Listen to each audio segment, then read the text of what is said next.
Hey, beautiful souls, if you're ready for a story that will make your blood boil, break your heart, and then leave you cheering louder than ever, drop everything.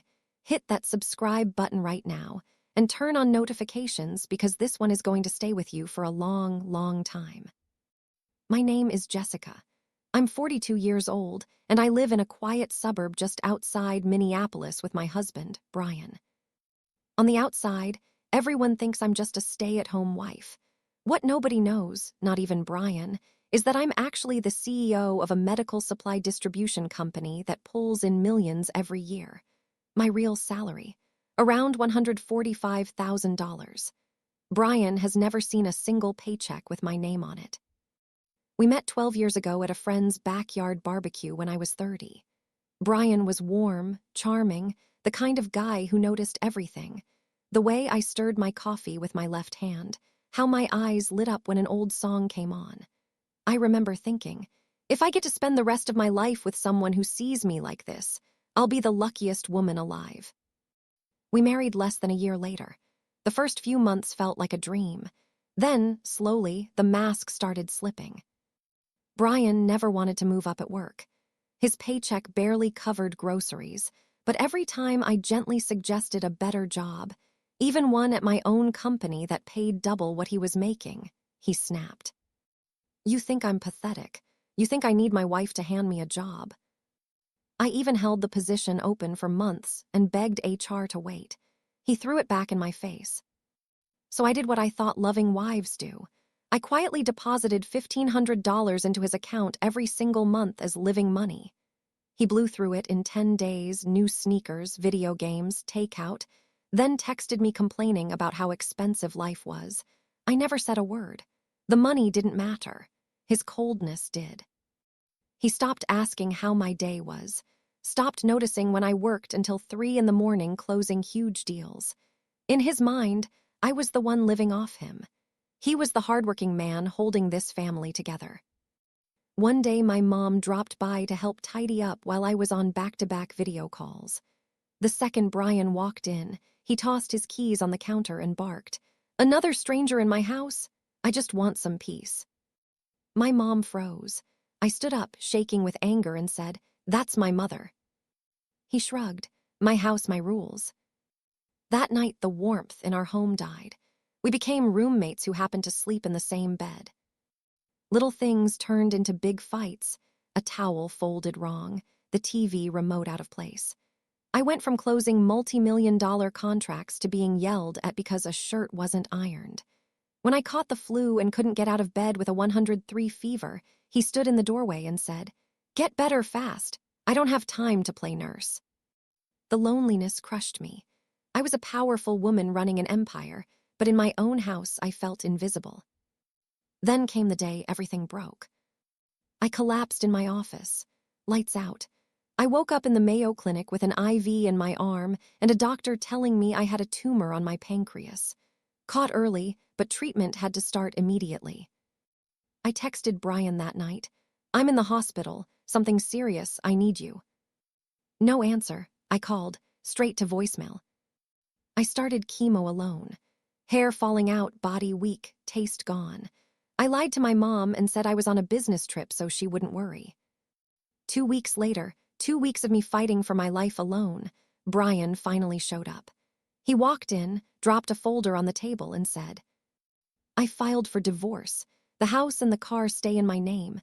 That's fair. Not sure how much longer you'll be around anyway." I stared at him. Something inside me snapped, not into pieces, into steel. I looked him dead in the eye and said, "Take whatever you want. Thank you for coming." He blinked, surprised it was that easy, and walked out. The second the door closed, I smiled for the first time in weeks and whispered, "Big mistake, Brian." I called Eric, my CFO, the only person at the company who knew the truth. "Eric, it's time." He answered instantly, "I've been ready for years. Just say the word." The next morning, I signed one letter. It canceled the supply contract between my company and the firm where Brian worked. That single contract was 60% of their revenue.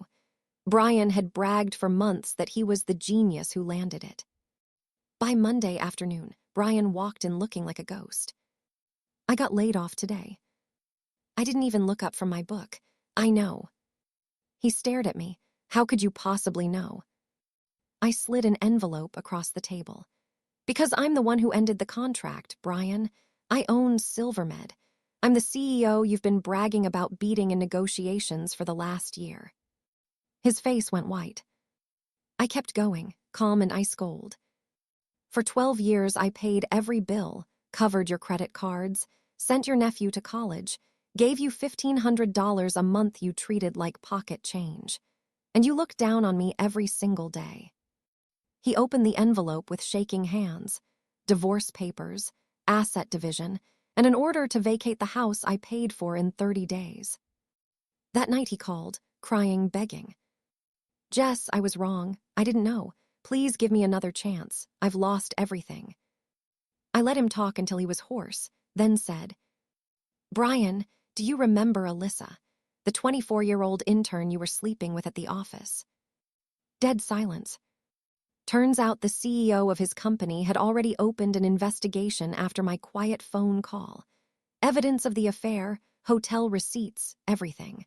I filed for emotional damages the next day. Minnesota courts don't play when there's proof. 3 months later, the judge awarded me everything I asked for.